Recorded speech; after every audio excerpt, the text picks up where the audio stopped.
Bismillahirrahmanirrahim. Assalamualaikum warahmatullahi ta'ala wabarakatuh. Alhamdulillahi rabbil alamin. Wa sallallahu ala sayyidina Muhammadin wa ala alihi wa sahbihi wasallam. Amma ba'du. Menjelang bulan Ramadan, pemberitaan mengenai awal puasa bukan semakin surut ya, tapi semakin naik.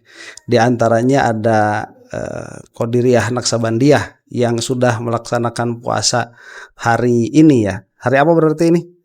Hari Selasa. Sudah mulai itu. Nah, Muhammadiyah sepertinya Rabu dan NU sepertinya Kamis, sepertinya. Itu tergantung dari ru'yah, apakah nanti ada yang melihat hilal atau tidak. Kalau tidak ada yang melihat ya berarti Kamis. Kalau ada yang melihat ya sama-sama besok. Cuman kemungkinan melihatnya itu tipis ya, kemungkinan melihatnya. Nah, saya sudah menjelaskan beberapa permasalahan kemarin. Jadi yang beda itu memang bukan cuma Muhammadiyah, malah Naksabandiyah itu lebih parah lagi bedanya itu ya 2 hari. Mau gimana? Cuman saya tidak tahu perhitungan mereka itu bagaimana ya. Yang tahu perhitungan mereka Naksabandiyah tolong tuliskan di bawah kolom komentar. Nah, tadinya saya ini tidak mau membahas ini lagi karena sudah dibahas. Tapi ada satu profesor, Profesor Tono, itu membuat video atau wawancara di channel favorit saya, Madilog, Suara Keadilan ya. Di situ bikin video, itu offside pemikirannya itu. Jadi beliau itu Pak Profesor Tono, mohon maaf begitu ya. Anda itu bukan ahli fikih. Jadi ahli falak saja tidak cukup. Saya tegaskan begini ya. Tatkala kita berbicara tentang fikih, Anda itu misalkan kita membicarakan tentang awal Ramadan nih. Nah, awal Ramadan itu berkaitan erat dengan falak, betul. Tetapi ya falak itu tidak cukup untuk menentukan awal Ramadan. Jadi harus membahas dari segi fikihnya. Jadi ini pada akhirnya nanti saling menguatkan ya. Saling melengkapi begitu. Jadi misalkan nih Anda mau menghukumi atau mau mencari hukum tentang menabung di bank. Nah, Anda menjadi seorang ekonom itu tidak cukup hanya menjadi seorang ekonom saja. Anda harus menjadi seorang ekonom dan seorang fakih. Atau kalau Anda hanya seorang fakih, Anda harus bertanya kepada seorang ekonom untuk mengetahui seluk-beluk menabung di bank itu seperti apa. Nah, itu. Jadi memang ya permasalahannya kita itu kompleks. Cuman sebelum kita masuk ke video ya, saya mau mengatakan dulu begini. Saya ini ada yang bertanya kemarin di kolom komentar, saya berapa lama di Muhammadiyah? Lama ya saya di Muhammadiyah itu. Itu pesantren 6 tahun. Kalau ditambah sama di Amerika setahun itu jadi 7 tahun tuh. Jadi saya tinggal kelas dulu. Setelah itu saya masih ngurus di Muhammadiyah itu. Itu 6 tahun. Jadi kurang lebih sampai 13 tahun lah. Dan sampai sekarang kartu anggota masih ada, teman-teman saya Muhammadiyah masih ada, dan teman-teman saya kalau sudah ngobrol sama saya jadi NU. Ya teman-teman saya Muhammadiyah kalau sudah ngobrol sama saya jadi NU. Jadi kalau misalkan mau berkomentar, ya silahkan saja berkomentar, Anda bebas. Cuman ini untuk kebaikan ya mudah-mudahan. Cuma gaya saya di dalam mengkritik memang seperti ini. Saya tidak bisa berlemah-lemah lembut karena itu bukan gaya saya. Kalau saya itu tiba-tiba berlemah-lemah lembut ya saya bukan style saya ya, bukan style saya begitu. Nah, ini kita akan saksikan dulu dari Profesor Izzuddin. Jadi supaya berimbang ya, alhamdulillah Nahdlatul Ulama pun tidak kekurangan profesor. Dan kalau beberapa kali saya itu mengkritik NU, yang dikritik oleh saya dari NU itu secara organisasi begitu ya, bukan keilmuannya, tetapi gerak sosial dan gerak politik mereka. Di Muhammadiyah yang saya kritisi itu ilmunya. Jadi yang bagusnya apa di Muhammadiyah itu? Gerak sosial dan gerak politiknya. Jadi andai kata begitu ya, orang-orang NU itu mau mengambil gerak politik dan gerak sosialnya Muhammadiyah, dan Muhammadiyah itu mau mengambil ilmunya NU, wah saya rasa ini udah ya matahari kembar ini. Bagus ya, matahari kembar kalau di dalam organisasi Islam itu bagus. Karena semakin banyak, semakin besar, semakin baik. Kita akan saksikan dulu penjelasan dari Profesor Izzuddin yang mana beliau itu kekeh ya melihat bahwa yang namanya hisab apalagi kalender global itu tidak bisa dipakai. Kita saksikan dulu nih. Terima kasih bahwa menjelang Ramadan ini sering banyak kali kita mendapatkan informasi bahwa saudara kita Ormas Muhammadiyah sudah memberikan keputusan bahwa 1 Ramadan jatuh pada hari Rabu tanggal 18 Februari 2026. Informasi yang didapatkan bahwa Muhammadiyah mendasarkan kepada kalender Hijriah Global Tunggal KHGT, tidak menggunakan yang sebelumnya digunakan, yakni hisab wujudul hilal. Oke, sebentar, ini yang agak aneh begitu. Biasanya orang-orang Muhammadiyah itu paling getol minta Quran sama hadis.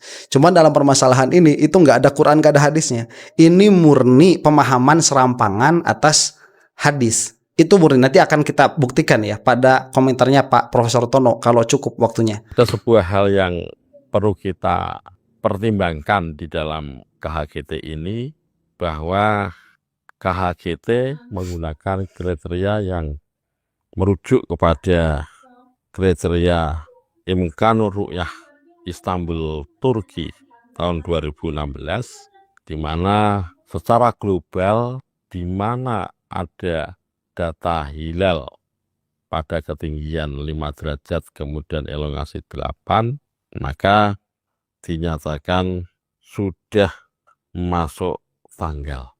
Nah, inilah yang kemudian sebentar ya, coba cari tuh dari hadisnya, dari mana pemahaman ini bisa terjadi begitu. Coba cari. Kita tidak mencari hadis secara letterlock begitu ya. Cara memahami hadisnya saja. Hadis mana yang dipakai untuk memahami atau untuk memahamkan bahwa imkanur ru'yah dengan segitu itu bisa dipakai untuk awal Ramadan dan berlaku secara global. Ini yang mana? Dan ini penting ya kalau Anda mau jadi Muhammadiyah itu. Karena Anda harus ittiba, tidak boleh taklid kalau Anda mau jadi Muhammadiyah. Kita lanjutkan lagi. terbaca di dalam beberapa informasi yang kami terima, mendasarkan kepada keberadaan ketinggian hilal yang ada di daerah Alaska, Amerika Serikat pada tanggal 17 Februari 2026 sudah menurutnya sudah memenuhi kriteria ketinggian hilal 5 derajat, elongasi 8 jam. Oke, sebentar. Pak Izzuddin ini, Profesor Izzuddin ini juga ahli falak ya. Cuman kalau saya mah jadi lucu. Kalau saya yang menjadi beliau akan ketawa-ketawa begitu ya. Mohon maaf. Oh, nggak punya adab urusan kamu itu ya. Saya bukan orang yang berbaik-baik untuk dipuji sama orang begitu. Ini apa? Ternyata ngikutnya Alaska. Ya gimana ya? Syariat itu tidak bisa demikian. Misalkan ya di dalam zakat itu ada aturan-aturannya. Ada haul, kemudian ada nisob. Kalau belum nisob tapi haul nggak ada zakat. Kalau ada haul tapi nggak ada nisob yang nggak ada zakat, dan sebagainya. Ini adalah turunan dari memahami usul fikih. Ya, sedangkan Muhammadiyah saya tantang beberapa kali itu. Mereka itu tidak punya usul fikih. Muhammadiyah itu. Wahabi juga sama. Wahabi juga nggak punya usul fikih, sama. Di samping itu sebenarnya ketika mendasarkan kepada data ketinggian hilal dan elongasi pada wilayah di mana kita tidak berada, mestinya perlu dipertimbangkan apakah itu bisa dibuat pegangan di mana kita tidak di area itu atau bagaimana. Yang perlu kita analisis bersama adalah kita pahami bahwa ketentuan kita adanya taklif ibadah itu dimensinya ruang dan waktu. Ya. Apa artinya? Jika memang di ruang waktu kita berada, belum ada tanda hilal berada di mana kita ada, maka kita sebenarnya tidak berkewajiban untuk beribadah. Ya. Sehingga sangat susah untuk diterima ketika kita mempertimbangkan hasil ketinggian hilal kelayakan di suatu tempat yang jauh di sana. Nah ini betul ya. Nah jadi harus difahami. Ini akan sulit difahami oleh orang awam ya. Saya menjadi teringat kepada perkataannya Imam Sanusi. Di akhir zaman itu memberikan ilmu hampir-hampir jadi haram hukumnya. Karena orang-orang itu mereka seolah-olah sudah banyak tahu begitu ya. Dan kalau misalkan kita luruskan, mereka itu mengatakan, lah si Anu juga sama-sama ustadznya, si Anu juga sama-sama alimnya. Padahal kita bisa berdebat di dalam permasalahan itu. Saya katakan di hadapan halayak umum ini, Muhammadiyah itu tidak punya usul. Tidak punya usul Muhammadiyah itu. Jadi pada akhirnya produk-produk tarjih mereka itu tidak bisa dipertanggungjawabkan secara ilmiah. Ayo, karena kita usul itu penting untuk mendapatkan konsistensi di dalam produk hukum. sebagaimana ada di dalam madzhab begitu ya, madzhab-madzhab. Muhammadiyah tidak ada. Wahabi apalagi lebih parah lagi. Saya katakan demikian dulu ya. Nah, kemudian kalau kita mau membicarakan dimensi ruang dan waktu, betul. Jadi ini permasalahannya begini. Tatkala kapan begitu ya? Kapan kita itu ditaklif berpuasa? Itu pertanyaannya. Tidak bisa dijawab dengan apa? Dengan imkanur ru'yah bulan di Alaska. Enggak, karena kitanya pun di sini. Malah ada alghoz begitu ya, ada apa? Tata rucingan ya. Tata rucingan itu apa? Tebak-tebakan. Ini case yang spekulatif ya, spekulatif case. Jadi kalau misalkan ada seorang wali nih, dia itu sudah sholat, misalkan sholat duhur di sini, di mana di Indonesia. Nah jam 1 dia itu dengan karomah datang ke Arab. Berarti jam 1 itu kan jam 11. Nah nanti kalau di Arab itu datang lagi sholat duhur, padahal tadi di Indonesia sudah duhur, apakah si wali itu wajib sholat lagi atau tidak? Nah itu si wali itu wajib sholat lagi. Kenapa? Karena di situ datang zawal lagi. Jadi datang lagi perintah untuk sholat zuhur. Itu konsistensi, meskipun kita bisa berdebat ya itu terjadi atau tidak, tetapi ya usul itu sangat penting untuk mendapatkan produk fikih yang konsisten. Kalau tidak dikatakan nanti ke depannya itu akurat begitu.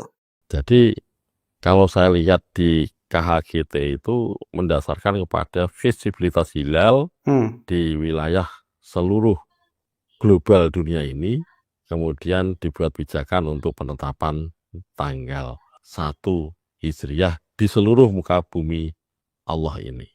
Yang kemudian menjadi pertimbangan lagi adalah kita coba bayangkan kalkulasi waktu.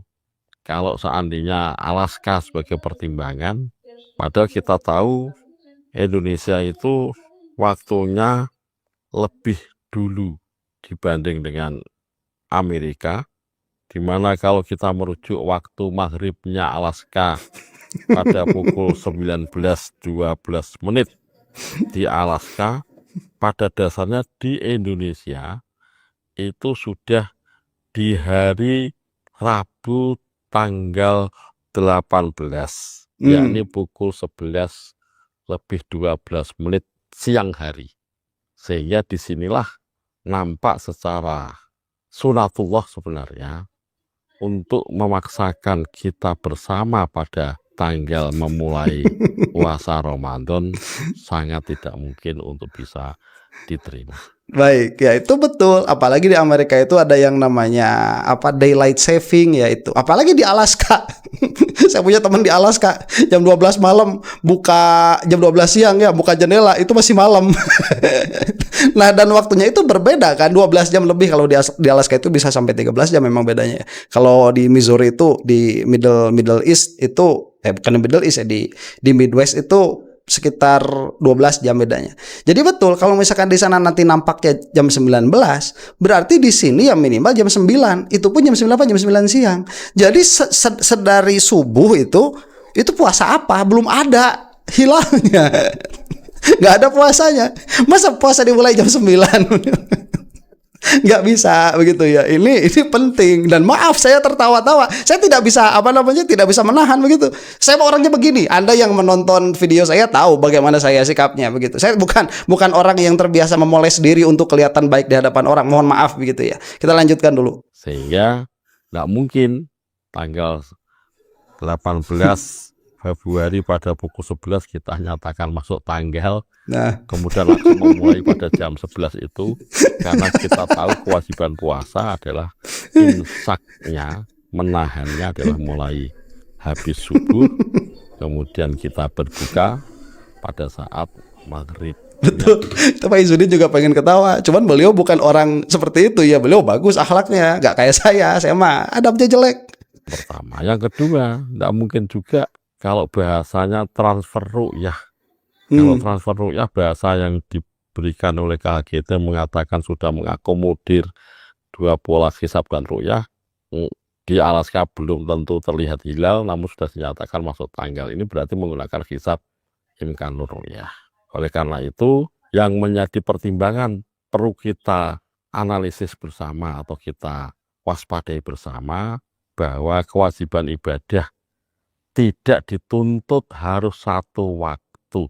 Betul. Yang dituntut adalah di mana saat kita berada ada waktu yang menandakan kita wajib beribadah, maka segera wajib ibadah. Kalau belum Nah, ada tanda waktu masuk di kewajiban ibadah, kita tidak sah untuk beribadah. Perlu dipahami juga bahwa sebentar, dan ini bukan hanya permasalahan tidak sah ya. Kalau misalkan logikanya nanti tidak sah, ya cuman tidak sah sehari begitu. Itu bukan hanya di situ, tapi ini di dalam usul ya, di dalam metodologi memahami nas. Itu yang sangat penting. Saya itu apa ya, terkagum ya dengan bahasa yang disampaikan oleh Yai Ahmad Izzuddin kalau tidak salah beliau itu namanya. Saya terkagum karena dalam waktu 8 menit berusaha untuk menyampaikan ini loh yang namanya kalender global itu tidak bisa dipakai. Yang mana kalau saya tidak akan mampu ya menyampaikan 8 menit.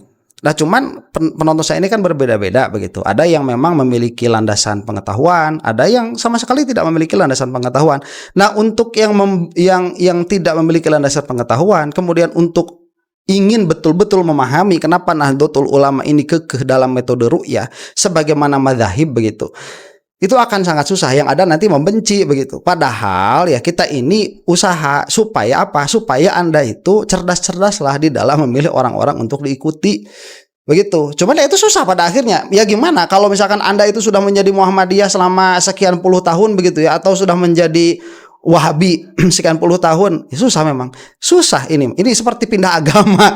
Seperti begitu ya perasaannya. Itu yang sering saya dapatkan dari teman-teman yang pada akhirnya pindah ke NU. Padahal dulunya juga Muhammadiyah Syafi'iyah juga padahal. Ya kalau itu malah urusannya panjang. Dan kemarin suka ada yang meminta supaya saya menjelaskan hal itu. Coba spamming lagi di kolom komentar ya, supaya kita itu menjelaskan titik temu dan titik pisahnya Muhammadiyah, NU sama Wahabi itu. Kita lanjutkan dulu. Mengapa Nahdlatul Ulama begitu sangat getol dengan Ru'yatul Hilal? Adalah kalau kita pahami, sebenarnya kalau kita analisis dalam manhajul fikr yang di Nahdlatul Ulama itu sebenarnya cukup begitu sangat kaya dengan merujuk dengan skema istihad yang sangat bahkan dikatakan sebagai manhaji tidak kauli, lebih banyak merujuk kepada pendapat-pendapat ulama, tidak berani langsung merujuk kepada pondasi dasar hukum Islam Al-Quran hadis.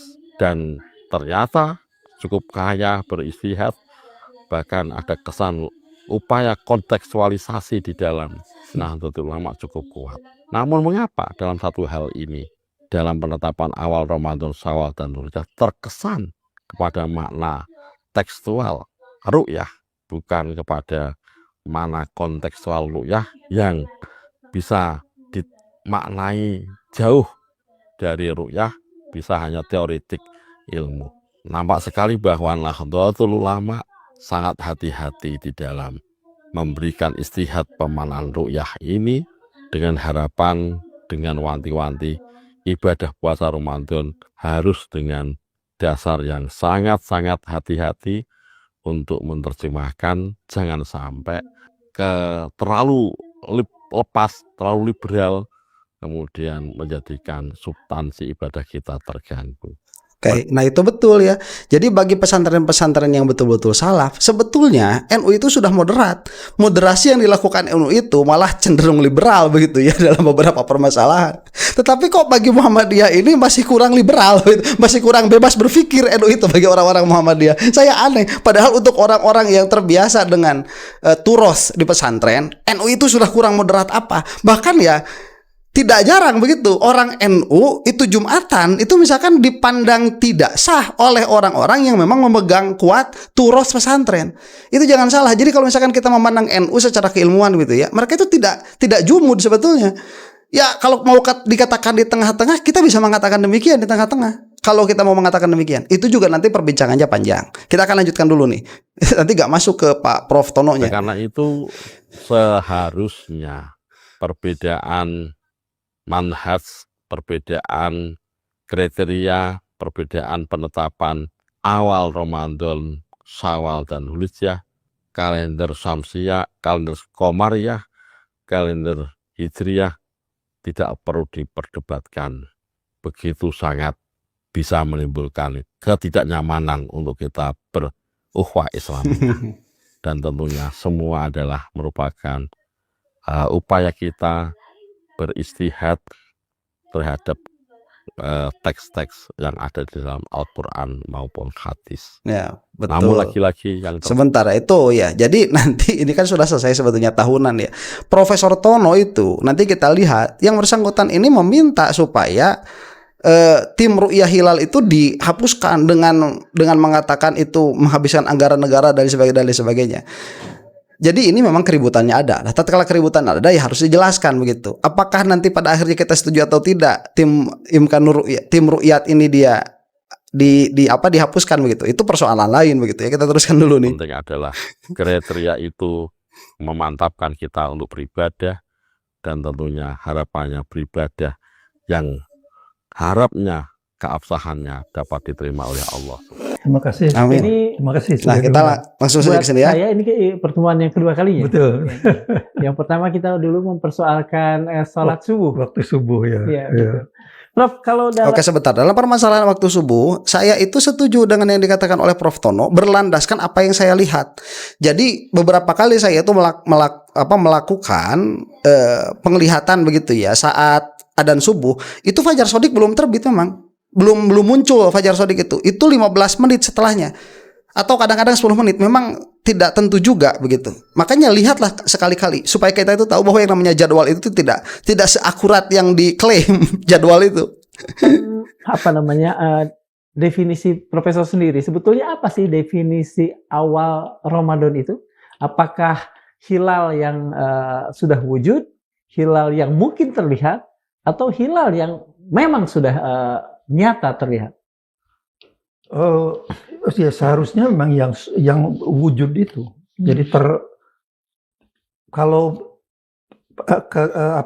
referensinya ada harus terlihat, itu akan membuat kekacauan. Membuat kekacauan karena kemudian yang di sebelah barat bumi itu bisa jadi lebih awal daripada kita, daripada yang di timur ini. Coba lihat ya, Profesor Tono ini di dalam memahami awal Ramadan itu landasannya bukan syariat, tetapi apabila dilaksanakan dengan ru'yah, terlihat hilal itu akan terjadi kekacauan. Padahal kekacauannya bukan kekacauan syariat. Ini kekacauan yang dipandang oleh Profesor Tono saja, bukan kekacauan syariat. Jadi kan tadi pertanyaannya bagus sekali dari host ini. Apa menurut Prof. Tono itu awal Ramadan? Apakah dia itu asal ada hilal, atau imkan ru'yah meskipun dia itu tidak terlihat, atau ru'yah, wujud ru'yahnya itu harus terlihat? Mana? Profesor Tono mengatakan kalau ini harus terlihat itu akan terjadi kekacauan. Lah, pertanyaannya kekacauan versi siapa begitu? Dan seharusnya Profesor Tono ini kalau mau begitu ya, ini kan permasalahan syar'i. Definisinya seharusnya definisi syariat, bukan definisi yang dibikin-bikin sendiri. Menurut saya, lah kamu siapa di dalam permasalahan agama ini, Prof. Tono begitu ya. Sekali lagi saya katakan, tidak cukup hanya untuk menjadi ahli falak. Tatkala ingin berbicara tentang hukum syariat yang bertalian dengan pengetahuan falak itu tidak cukup hanya menjadi ahli astronomi begitu. Kita ini kebetulan kan terletaknya di timur kan gitu ya. Betul. Jadi kalau misalnya, karena begini, matahari dan bulan itu kan bergerak dari arah timur ke arah barat. Betul. Jadi begitu. Nah, sedangkan hilal itu terbentuk setelah terjadi ijtima. Setelah terjadi ijtima. Nah, kalau sudah terjadi ijtima di sebelah timur itu sebetulnya hilal sudah terbentuk itu. Sudah lahir. Sudah bisa dipastikan? Sudah bisa dipastikan lah itu. Dan kan tidak bisa mundur lagi. Iya, betul. Tidak mungkin mundur lagi. Nah itu terlepas dari imkan ru'yah atau tidak ya. Jadi meskipun tidak imkan ru'yah, di bawah 5 derajat misalkan, itu sudah dihitung bulan tuh oleh Pak Tono ini. Oke kan, tidak ada masalah sebetulnya untuk bulan-bulan yang lain. Tapi apakah Ramadan seperti itu? Ini kan pertanyaannya bulan Ramadan. Nah itu persoalannya kemudian ada yang mempunyai keyakinan bahwa itu harus dilihat karena ada hadis Nabi yang mengatakan sumu li ru'yatihi, berpuasalah karena melihat hilal. Padahal melihat di sini itu sebetulnya bukan melihat secara harfiah, Karena kata ru'yah itu sendiri dalam Al-Qur'an itu 75% itu bisa sebetulnya berarti bukan melihat dengan mata tapi memahami. Misalnya wa tarasyamsa idza tala'at tazara wa tarasyamsa idza tala'at tazawaru an kahfi dzatal limani wa idza gharabat taqriduhum dzatal shimali. Itu kan taruhnya di situ kan menceritakan peristiwa yang ratusan tahun yang lalu itu. Bentar ya, ini mulai ngacoknya siapa? Pak Tono ini. Jadi ya beliau itu tahu kan, Pak Tono ini tahu bahwa yang namanya ada hadis yang menyatakan sumu biru'yatiha wafturu biru'yatiha, saumlah dengan ru'yahnya dan berbukalah dengan ru'yahnya. Itu kan jelas. Nah, saya mau mengatakan seperti ini. Pak Tono ini usulnya apa? Ya, karena setahu saya kalau Muhammadiyah dan Wahabi itu justru tekstualis, dalam pengertian nas itu harus difahami secara zohir. Dan percaya atau tidak, Syafi'iyah pun sama sebetulnya. Selama tidak ada korinah itu alasan yang mengharuskan suatu kata itu difahami secara majaz, maka dia harus dimaknai secara zohir. Itu sama saja sebetulnya Syafi'iyah, Asy'ariyah, Maturidiyah, ya, Wahabi, kemudian Muhammadiyah sama sebetulnya. Jadi tatkala kamu itu mau memalingkan satu kata dari makna asalnya, kamu harus memiliki alasan. Nah, alasan ini nanti yang disebut qarinah begitu. Itu akan panjang lagi permasalahan usul fikih. Nggak bisa selesai dalam satu video, apalagi cuma setengah jam begitu ya. Cuman saya mau ada kata-kata yang menarik dari Pak Tono. Disinilah beliau offside di dalam pembicaraannya. Orang kalau nggak tahu ya, mau jadi ahli falak saja, nggak usah baca Qur'annya kan acak-acakan akhirnya ya mungkin lupa. Makanya kalau lupa jangan dibaca, mending sambil lihat mushaf saja begitu. Yang dimaksud itu kan di sini surah Al-Kahfi ya ayat 17. A'udzubillahi minasyaitonirrajim. Bismillahirrahmanirrahim. Wa tarasyamsa idza tala'at tazawaru an kahfihim dzatal yamini wa idza gharabat tafriduhum dzatas shimali wa hum fi fajwat minhu. Nah, kita berhenti saja dulu di situ. Yang mana beliau mengatakan 75% yang namanya kata ro'a di dalam Al-Qur'an itu maknanya melihat. Maknanya itu berpikir begitu, bukan melihat. Nah, ini pertama ya permasalahannya, dari mana angka definitif itu keluar? Itu yang pertama. Ya, beliau tidak akan bisa menjawab 75% dari mana angka definitif itu.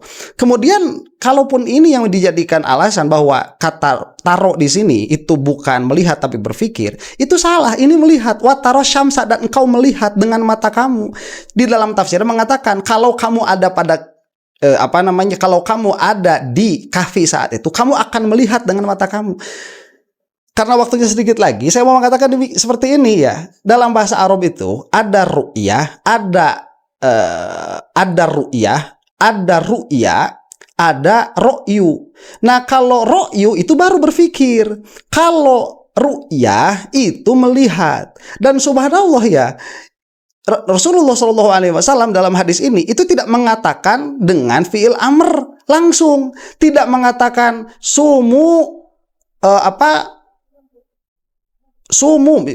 saumlah kalian semua waro'au begitu ya, dan lihatlah oleh kalian semua. Tidak seperti itu. Kalau seperti itu memang nanti ada kemungkinan mustarok. Ini dengan mata melihat atau dengan berpikir. Tapi Rasulullah SAW jelas mengatakan dengan masdarnya. Sumu biru yatiha. Nah, kalau sudah ru'yah itu melihat Pak, bukan berpikir. Kalau mau maksud Rasulullah SAW itu berpikir, sumu biro'iha, bukan sumu biru yatiha. Nah, kalaupun ini ru'yah mau dimaknai ro'yu, harus ada korinah. Pertanyaannya, korinah Anda apa? Begitu. Itu pertanyaannya. Jadi silahkan tonton sendiri, tidak bisa banyak karena memang banyak permasalahannya Profesor Tono berbicara di sini. Jadi yang dibetulkannya harus banyak. Ala kulli hal, mudah-mudahan kita masuk dalam keadaan Ramadan di dalam keadaan sehat, ada pada Ramadan dalam keadaan sehat, dan keluar dari Ramadan dalam keadaan sehat. Zahir dan batin. Wallahu taala alam bisawab. Assalamualaikum warahmatullahi taala wabarakatuh.